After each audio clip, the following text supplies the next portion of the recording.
Welcome to the deep dive. Today, we are jumping headfirst into some really powerful source material.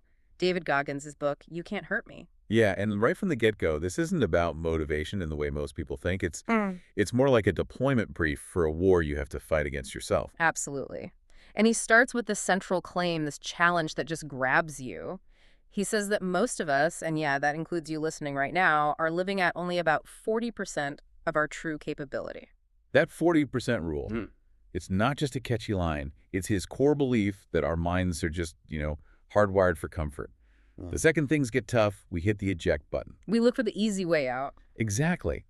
And that instinct, that programming, it leads to a life where we just never really push against what we think our limits are. We get comfortable, and we slip into what he calls a victim's mentality. So our mission today is to really dig into that. How do we bridge that 60% gap he's talking about? We want to understand this path to self-mastery he lays out. And what's so fascinating is how he just directly confronts this modern idea of looking for excuses in science or genetics. Right. He tells that story about being on a panel at MIT. Yeah, at MIT.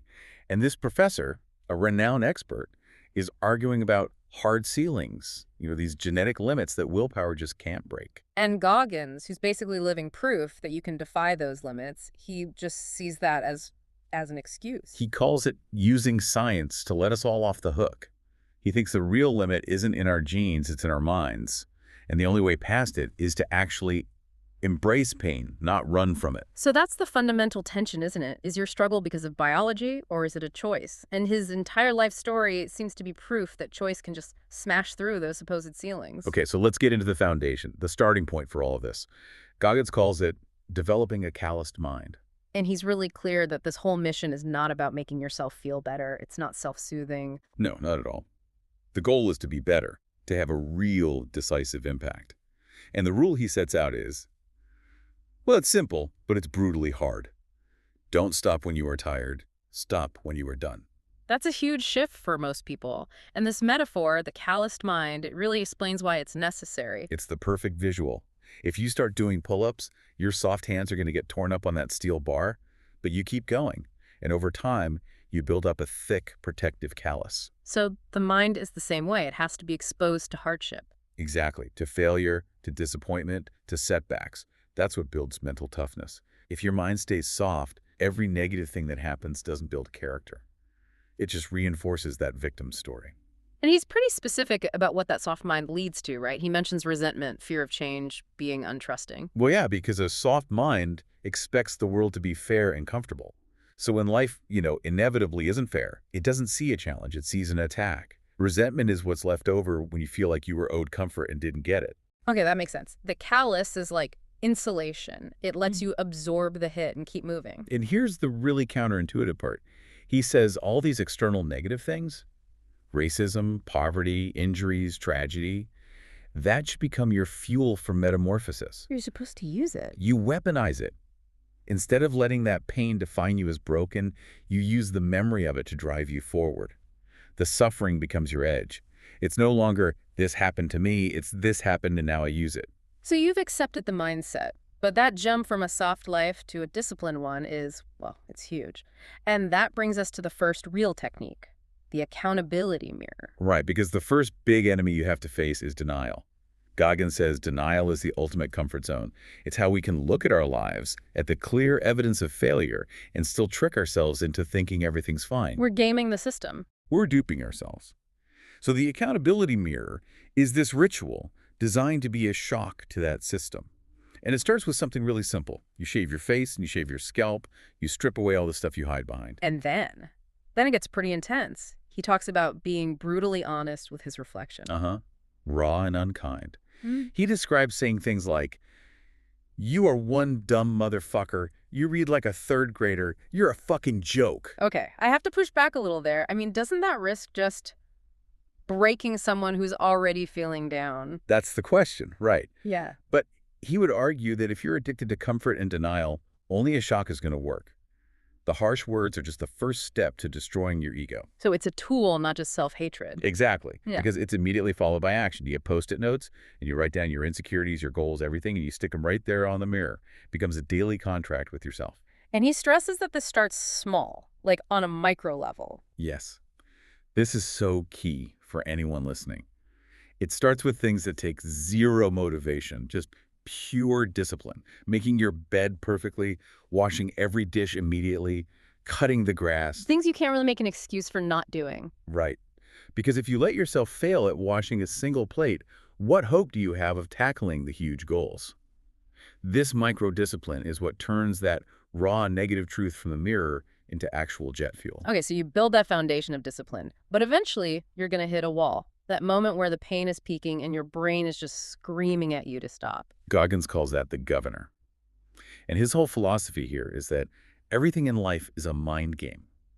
At that moment of peak pain, most people just hand over control to the pain, to the stress, believing it's never going to end. Which he says is an illusion. A total illusion, a lie your governor tells you. And this is where the idea of taking souls comes in. It's a tactic for pushing through that illusion. It sounds pretty aggressive. It is. The famous story is from SEAL training during Hell Week. His boat crew 2, they were just destroyed, completely exhausted, but right at their breaking point. They did the opposite of what you'd expect. Completely. They hoisted their heavy boat over their heads and started chanting, "You can't hurt Boat Crew 2." That's an incredible psychological move. They're basically telling their instructors, the bullies, that their pain doesn't matter. Precisely. Yeah. And in that moment, he says their own pain and exhaustion it faded. They got stronger. They changed the story from "we are suffering" to "we choose this suffering." They took the soul of the instructors. Okay, great for Hell Week. But how does someone listening apply that to, a toxic boss or a crazy deadline? So the practical application he suggests is just pure excellence. You take their soul by being so good they can't touch you, you work harder, you do exactly what's asked, and then you surpass the standard. So if your boss wants a 50-page report on Friday. You deliver a flawless 65-page report on Thursday. They can't argue with objective excellence. You remove their ability to control you through criticism. That reframes it completely. And that feeds into the idea of removing the governor, right? Yes, that's the mechanical process. When you hit that 40% wall, when your mind begs you to stop, you just push 5 to 10% further. Just a little bit more. Just a little bit. You do 100 push-ups, you do 105. It's about consciously choosing a little more suffering in the moment to retrain your brain and prove that the barrier was a fake. Pushing that extra 5 or 10% is huge in the moment. But the real challenge is how you sustain that effort over the long haul without just burning out. And for that, Goggins has this system he developed called the cookie jar. The cookie jar. Okay. It's a psychological tool. It's a way to remind yourself who you are when you're at your absolute best. So when you're struggling, you're exhausted, you're in pain, you don't look to the future for hope. You intentionally look back and savor your past successes. And these don't have to be like world-changing victories. Right. No, not at all. He talks about small stuff. Running 13 miles for the first time, successfully fixing his grades in high school so he wouldn't fail, even just sticking to a diet for a week. So it's not about being nostalgic. No, it's a shortcut. It's a tool to take control of your thoughts in the middle of a battle. When your mind is screaming, "Quit," you reach into that mental cookie jar and you pull out a memory. You say, "No, remember when I did that impossible thing? I can do this too." So you're using a past win as direct leverage for the present moment. That's exactly. You're sparking these little fires of confidence. Mm. And all of this leads to his ultimate philosophy, which is that there is no finish line. Greatness isn't a destination you arrive at. It evaporates. You stop working, you stop being great. To be, as he says, uncommon amongst the uncommon, to achieve these incredible contradictory things like being a SEAL and an Army Ranger and an ultra runner, you have to just keep pursuing it forever. Which means you have to be willing to look like a fool again. It does. That's his whole idea of starting at zero. Even if you're a master at one thing, you have to be willing to be the dumb fuck in the classroom again and learn something new. Rock climbing, a new language, whatever. The work is never, ever done.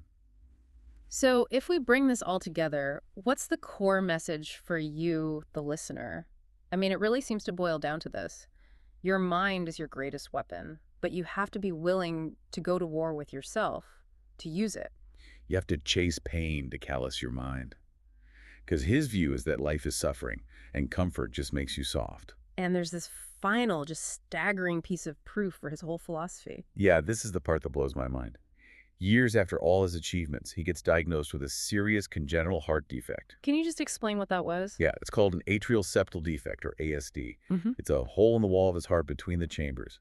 and it meant that his body was basically running on about half the oxygen it was supposed to get.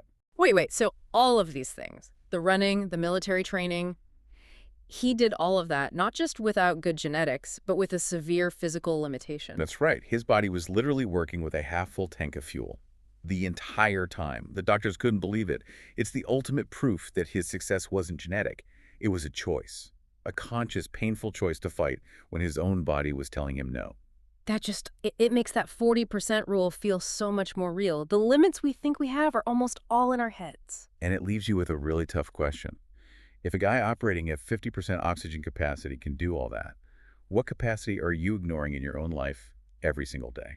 The final thought to leave you with is Goggins' own reflection on pain. He said he lived in fear and doubt for years, but he realized that stepping into pain unlocks this secret door in your mind, a door that leads to peak performance and also to this kind of beautiful silence. That willingness to suffer isn't just about achieving goals. It's about finding that deep power inside yourself. If you found some insight or maybe that jolt of reality you needed in this deep dive, Please take a second and like this deep dive right now. subscribe for more breakdowns and knowledge shortcuts just like this one. And please, share this episode with someone you know who needs that push to get past their 40% today. We'll see you next time.